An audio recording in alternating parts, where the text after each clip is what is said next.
Okay, where are we going?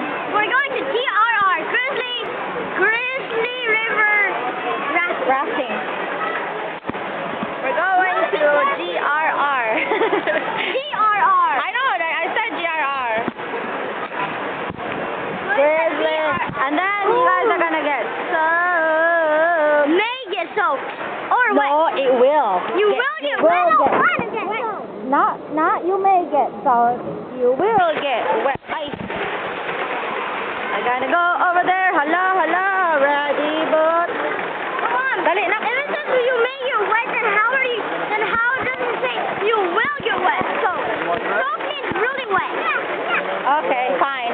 See, look at those guys over there that got really soaked.